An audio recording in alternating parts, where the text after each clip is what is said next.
कैसे हैं आप सभी। आई थिंक स्वस्थ होंगे। आइए आज के इस वीडियो को स्टार्ट करते हैं और जानते हैं इस वीडियो के माध्यम से स्लिप डिस्क क्या है, इसके बारे में पूर्णतः जानेंगे, कैसे इसका इलाज कर सकते हैं, कैसे इससे बचे रह सकते हैं।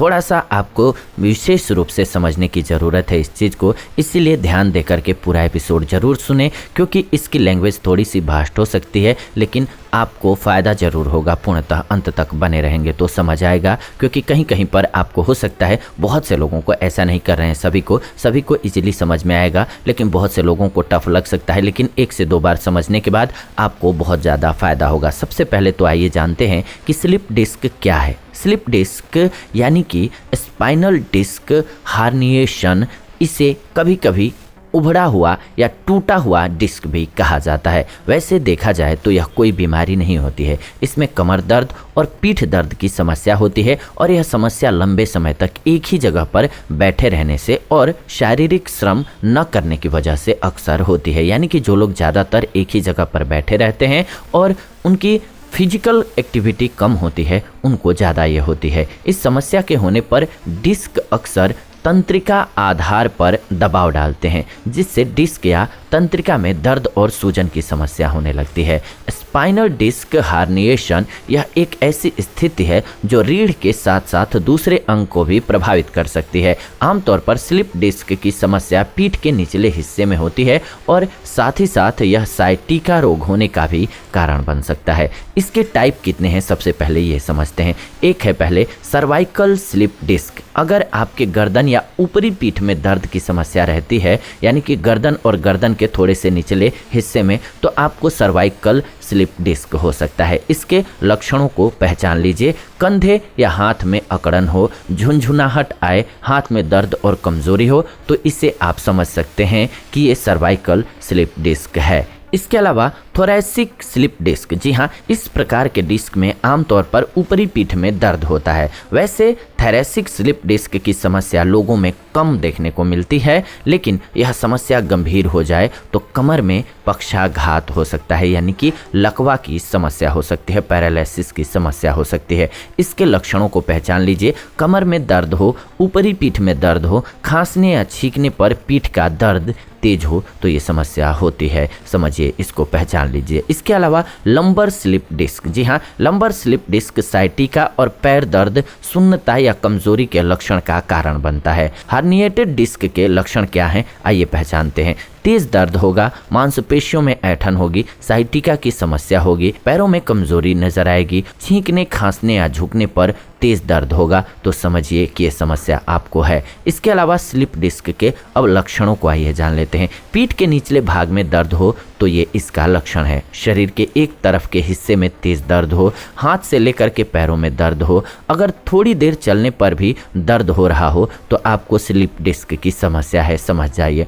मांसपेशियों में दर्द होना और कमजोरी भी इसका लक्षण है। हाथ पैरों में जलन या झुनझुनी आना भी इसकी एक पहचान है। अगर आपको इनमें से कोई भी लक्षण नजर आ रहे हैं तो आपको तुरंत ही डॉक्टर से मिलना चाहिए, नज़रअंदाज नहीं करना चाहिए, नहीं तो आगे चल करके ये समस्या और गहराती चली जाती है और मुश्किलें बढ़ती चली जाती हैं। स्लिप डिस्क के कारण क्या है, सबसे महत्वपूर्ण ये है, अब इसे समझ लीजिए, क्योंकि इसको जो समझ लेगा उसके लिए बहुत बेहतर रहेगा, क्योंकि आप कम से कम अपने होने वाले बच्चों को और जो इससे बचे हुए हैं अपने घर में, उनको बेहतर जीवन देने में मदद कर पाएंगे। अगर आप लेट करके या झुक करके कार्य करते हैं तो आपको स्लिप डिस्क की समस्या हो सकती है। ध्यान रखें, ऐसा बिल्कुल आपको नहीं करना चाहिए। कंप्यूटर के आगे लगातार ज़्यादा झुक करके बैठते हैं आप या कार्य करते हैं तो आपको ये समस्या हो सकती है। झुक करके बिल्कुल न बैठें जब आप कंप्यूटर पर कार्य कर रहे हो, तो सीधा स्ट्रेट बैठें बॉडी को करके। अगर आप गलत तरीके से उठते बैठते हैं तो आपको स्लिप डिस्क की समस्या हो सकती है।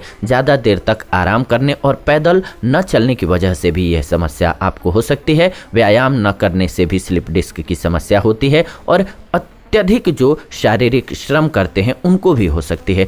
अति नहीं करनी चाहिए किसी भी कार्य में, न एकदम से बैठ के रहना है और ना ही अत्यधिक आपको मेहनत करना है हार्ड, दोनों ही स्थिति खराब होती है। स्लिप डिस्क की जांच कैसे होती है?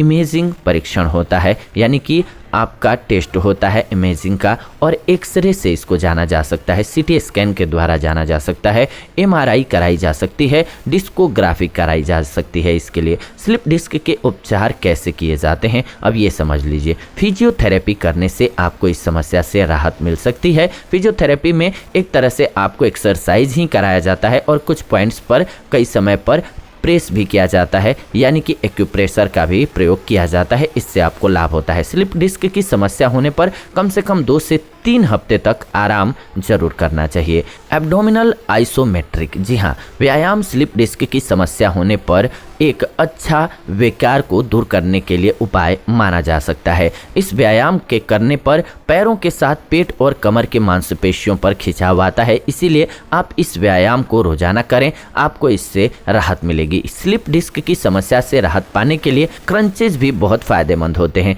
इसे करने के लिए पेट के बल जमीन पर लेट जाएं, फिर इसके बाद टखनों पर अपने शरीर के हिस्से को ऊपर की तरफ उठाएं। पैरों की उंगलियों और कोहनी पर आपके शरीर का भार होना चाहिए। शुरुआत में 5 से 10 सेकेंड ही करें, बाद में धीरे धीरे समय को बढ़ाते रहें। कुछ दिनों तक ऐसा करने से स्लिप डिस्क की समस्या में बहुत राहत मिलती है और मांसपेशियां मजबूत होती चली जाती हैं आपकी। इसके अलावा लुम्बर रोल एक्सरसाइज भी इसके लिए बेस्ट है। जी हाँ, स्लिप डिस्क की समस्या से छुटकारा पाने के लिए इसे जरूर करें। इसे करने के लिए जमीन पर सीधे लेट जाएं, अपने घुटनों को मोड़ लें और फिर हाथों को दोनों तरफ सीधा फैला दें। उसके बाद पैरों को बाएं और दाएं दोनों तरफ घुमाएं। प्रत्येक तरफ 5-5 बार आपको घुमाना है। ये प्रक्रिया दोहराते रहना है, आपको इससे लाभ होगा। स्लिप डिस्क की समस्या से बचने के लिए किन बातों का ध्यान रखना चाहिए ये जान लीजिए। ये अत्यधिक महत्वपूर्ण है। जी हाँ, इसमें सारे पॉइंट्स बहुत महत्वपूर्ण हैं क्योंकि इसको समझ करके ही ठीक किया जा सकता है,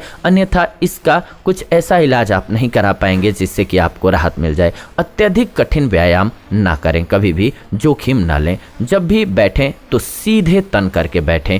कभी भी किसी भी कार्य को करते वक्त बैठें तो कमर झुका करके न बैठें और ना ही झुक करके चलें। भारी वजन को न उठाएं, अपने वजन को नियंत्रण में रखें, यानी कि मोटापा न बढ़ने दें और तनाव ना लें, यानी कि स्ट्रेस लेवल बॉडी का न बढ़ने दें, क्योंकि ये ऐसी समस्याएं होती हैं जिनकी वजह से आपकी परेशानी बढ़ती चली जाएगी। तो आज की इस वीडियो में हम सभी ने जाना स्लिप डिस्क के बारे में। वैसे खाद्य पदार्थों की बात करें इसके लिए तो अलसी का सेवन आपके लिए बेस्ट रहेगा। इसके अलावा हरी साग सब्जियों और दूध का सेवन जरूर किया करें तो राहत मिलेगी। कैल्शियम युक्त चीज़ों का सेवन किया करें, जैसे कि किशमिश और दूध का सेवन करें। दूध में पर्याप्त मात्रा में कैल्शियम होता है तो इससे आपको थोड़ी राहत रहेगी। लेकिन लास्ट में बात करें हम तो आपको इसमें जो हमने नियम बताएं इनको फॉलो करना बेहद ज़रूरी हो जाता है, इसीलिए इसे समझना बेहद ज़रूरी है। इसलिए हमने स्टार्टिंग में ही कहा आपको कि पूरे एपिसोड को 1 बार नहीं 2 बार नहीं 3 बार हो सके तो ध्यान से सुने और समझने की कोशिश करें, केवल सुने नहीं।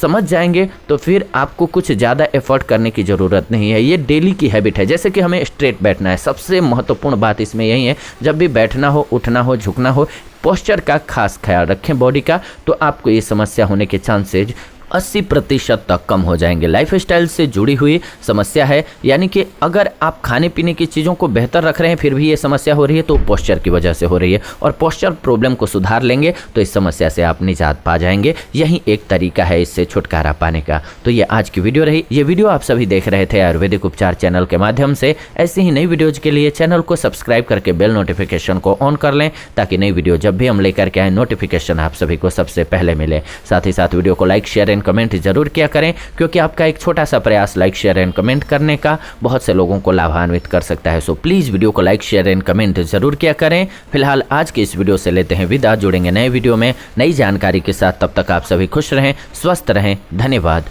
नमस्कार।